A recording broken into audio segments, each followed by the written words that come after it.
Hello everyone, very good morning to all of you.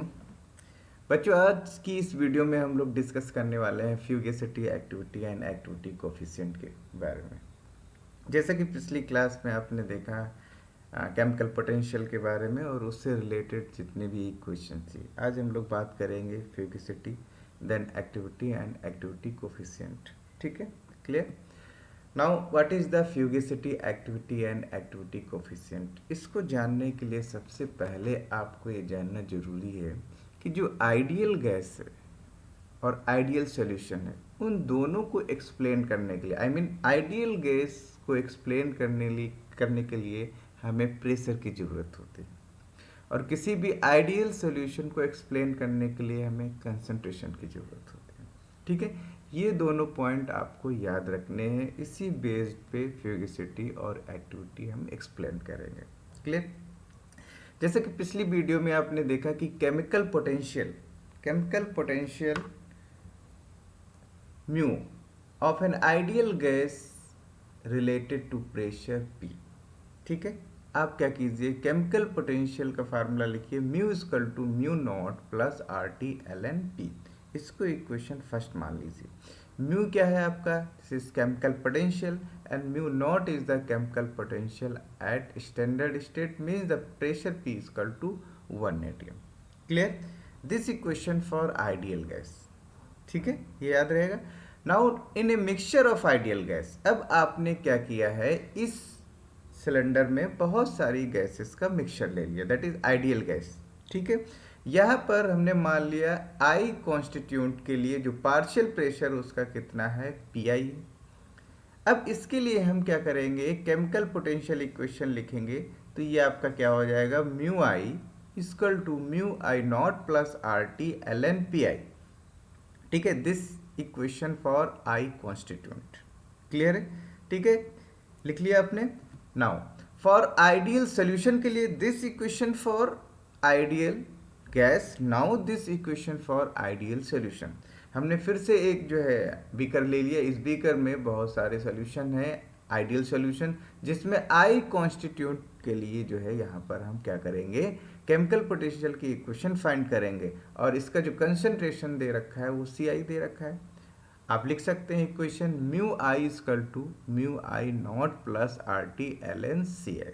इसको equation third मान लिया। ठीक है, अब बेटा क्या हुआ कि जिस तरीके से किसी भी आइडियल गैस को एक्सप्लेन करने के लिए हमें प्रेशर की ज़रूरत होती है और किसी भी आइडियल सॉल्यूशन को एक्सप्लेन करने के लिए हमें कंसंट्रेशन की ज़रूरत होती है, लेकिन जीएन लुइस ने 1901 में एक्सप्लेन किया रियल गैस और रियल सॉल्यूशन को on the basis of fugacity and activity. इन्होंने क्या किया कि जो आइडियल गैस को एक्सप्लेन करता था, मींस जो प्रेशर को रिप्लेस किया उन्होंने किससे, फ्यूगेसिटी से, और कंसंट्रेशन को रिप्लेस किया बाय एक्टिविटी से। बात क्लियर हुआ।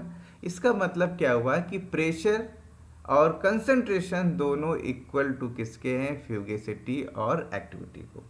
प्रेशर को हम किस टर्म में लिखेंगे, फ्यूगेसिटी के टर्म में, और कंसंट्रेशन को लिखेंगे हम एक्टिविटी के टर्म में, और this term introduced by G N Lewis in 1901 में। क्लियर।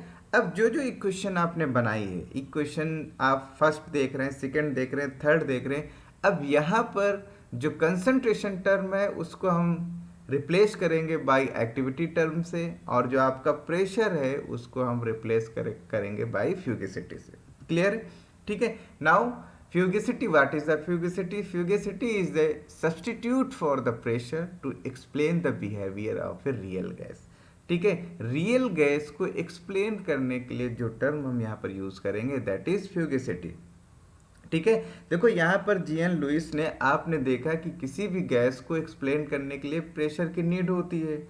ठीक है, उसी तरीके से कंसंट्रेशन को एक्सप्लेन करने के लिए हमें ज़रूरत है, सोल्यूशन को एक्सप्लेन करने के लिए ज़रूरत है हमें कंसंट्रेशन की। ठीक है, जिस तरीके से आपको याद होगा वांडर वाल इक्वेशन जो है वो एक्सप्लेन करती है रियल गैस को।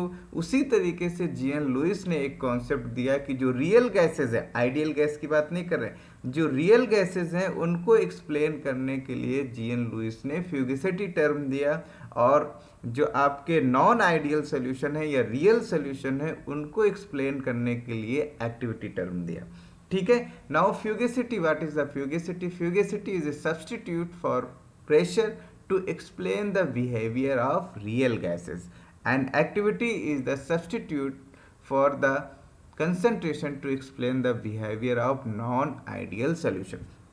आपको जो वॉन्डर वाली क्वेश्चन याद होगी बेटा, रियल गैसेस को जो एक्सप्लेन करती थी P plus A upon V square, और ये आपका V minus B equal to R T में भी यही थी। ठीक है। यहाँ पर ये जो आपको एक्सप्लेन करेगी van der Waal equation real gases को एक्सप्लेन कर रही है, उसी तरीके से यहाँ पर जो फ्यूगिसिटी टर्म है it will explain the behaviour of real gases. ठीक है। एक्टिविटी टर्म एक्सप्लेन करेगा आपको behaviour of non ideal solution. ठीक है। Now we can replace pressure by fugacity term and concentration by activity. Now equation 2 for a real gases mixture mu I is equal to mu I naught plus RT ln Fi. Fi is the fugacity of the constituent in I in the mixture. Clear? अब हमने क्या किया, equation third जो concentration की थी उसको एक जो है रिप्लेस करेंगे by activity term mu I equal to mu I not plus R T L N A I. ठीक है। Now this is equation number 5, activity of component I in the solution. Clear हुआ?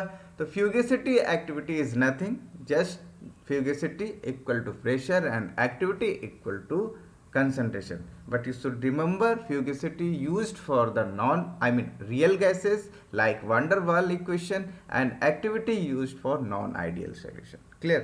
Now next, to explain the behavior of real gases, the pressure has to be corrected by multiplying with a suitable factor to get a fugacity. जैसे आपने van der Waal equation में देखा, वहाँ पर हम लोग देख रहे थे pressure correction A upon V square ये, और V minus V volume correction, इन दो करेक्शन को हमने देखा था। उसी तरीके से यहाँ पर रियल गैस को आइडियल गैस में या रियल गैस को एक्सप्लेन करने के लिए जो फ्यूगिसिटी टर्म है उसको हम मल्टीप्लाई करेंगे। अब देखो यहाँ पर ये fugacity term is directly proportional to pressure है बट नॉट इक्वल। इक्वल कब होगा? जब हम इस गामा टर्म से क्या करेंगे, इसको मल्टीप्लाई करेंगे, करेक्ट करेंगे। Now this will be equal to the इसके फ्यूगिसिटी। ठीक है। F equal to gamma into P, and this term is known as activity coefficient of the gas. इसको क्या बोलते हैं? Activity coefficient of the gas. जिस तरीके से यहाँ पर प्रेशर करेक्शन हुआ था, volume correction van der Waal equation में, उसी तरीके से यहाँ पर फ्यूगिसिटी टर्म को हम करेक्ट करेंगे किससे? Apply multiplying by gamma, and this is known as activity coefficient of the gas. Now you can define activity coefficient of the gas. This is the ratio of fugacity and pressure of real gases at same state। ठीक है। यहाँ पर आप लिख सकते हैं, या आप देखिए यहाँ पर मैंने कॉपी किया बुक से। Hence activity coefficient may be defined as the ratio of the fugacity of the gas in a given state to the pressure of the gas in the same state. Clear? अब आपको I hope clear हो गया होगा फ्यूगिसिटी क्या है और आपका gamma activity coefficient क्या है। ठीक है। Fugacity is equal to pressure in real gases, और gamma activity coefficient this is the fugacity correction जो कि प्रेशर से मल्टीप्लाई करते हैं और फ्यूगिसिटी के इक्वल हो जाता है। और एक्टिविटी कोफिशिएंट को कैसे डिफाइन करेंगे? This is the ratio of fugacity and the pressure of a real gases at a same state. Clear? Now अब यहाँ पर आप ये देखिए, किसी भी आइडियल गैस के लिए अगर हम बात करें आइडियल गैस की, तो यहाँ पर gamma equal to always will be 1। ठीक है। आइडियल गैस के लिए कि जो आपका गामा है एक्टिविटी कोफिशिएंट है उसकी वैल्यू हमेशा 1 होगी, और रियल गैस के लिए ऑलवेज ये वैल्यू कितनी होगी? लेस देन 1 होगी। और 1 से जितना डिविएट होगा, जितना डिपार्चर होगा वैल्यू, उतनी ही नॉन आइडियल बिहेवियर क्या होगा? इंक्रीज होगा, और रियल बिहेवियर क्या होगा? डिक्रीज होगा। You should remember, for greater is the departure in value from the unity, the greater is the non ideal behaviour. Clear? ठीक है, इसी तरीके से हम जो है एक्सप्लेन करते हैं एक्टिविटी टर्म को। Similarly in non ideal solution the concentration has to be corrected to given activity. जैसे आइडियल और रियल गैसेस में वहाँ पर वंडर वाल इक्वेशन में अपने प्रेशर करेक्शन वैल्यूम करेक्शन देखा है बेटा, उसी तरीके से यहाँ पर फ्यूगिसिटी करेक्शन और एक्टिविटी करेक्शन की हम बात कर रहे हैं। तो एक्टिविटी ए इजकल टू यहाँ पर मल्टीप्लाई करेंगे by a factor gamma into C. Now this will be equal to the activity and this is called activity coefficient. Now you can define the activity coefficient. Activity coefficient is the ratio of activity and concentration of non-ideal solution at a same state.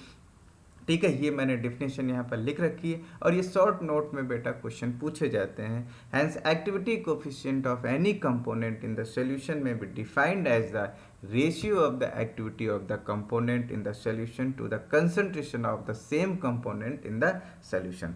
अभी वही जो है जैसे हमने को फ्यूगिसिटी में देखा, उसी तरीके से यहाँ पर एक्टिविटी में गामा की value always for the ideal solution will be 1। Greater is the departure in the value of gamma from 1 more non ideal in the solution. ठीक है, जितना ज़्यादा डिपार्चर होगा, डेविएशन होगा फ्रॉम द यूनिटी, उतना ही जो है नॉन आइडियल जो है करेक्टर क्या होगा, इंक्रीज होगा।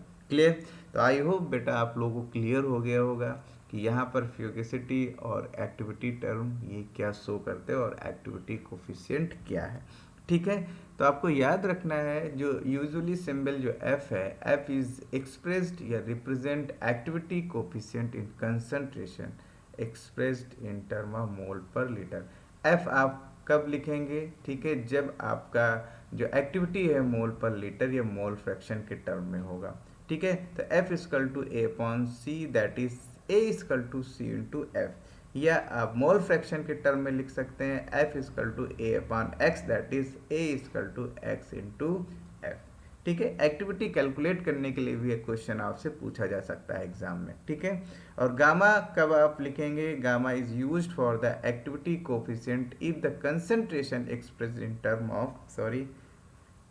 Of molality. ठीक है, तो gamma equal to A upon M और A equal to M into gamma. ठीक है, इस तरीके से आप क्या कर सकते हैं, एक्सप्रेस कर सकते हैं। एफ कब यूज़ करेंगे? जब कंसंट्रेशन आपका मोल पर लीटर दे रखा होगा या मोल फ्रैक्शन में दे रखा होगा। और गामा कब यूज़ करेंगे? एज ए एक्टिविटी कोफिशिएंट, जब कंसंट्रेशन आपको मोलालिटी में दे रखा होगा। ठीक है, आई होप आप सभी को क्लियर हो गया होगा। नेक्स्ट वीडियो में हम डिस्कस करेंगे श्रोडिंगर इक्वेशन, ठीक है, लाप्लासियन ऑपरेटर, और उसके बाद हम लोग डिस्कस करेंगे सिग्निफिकेंस ऑफ साई या श्रोडिंगर वेव इक्वेशन। ठीक है, थैंक यू।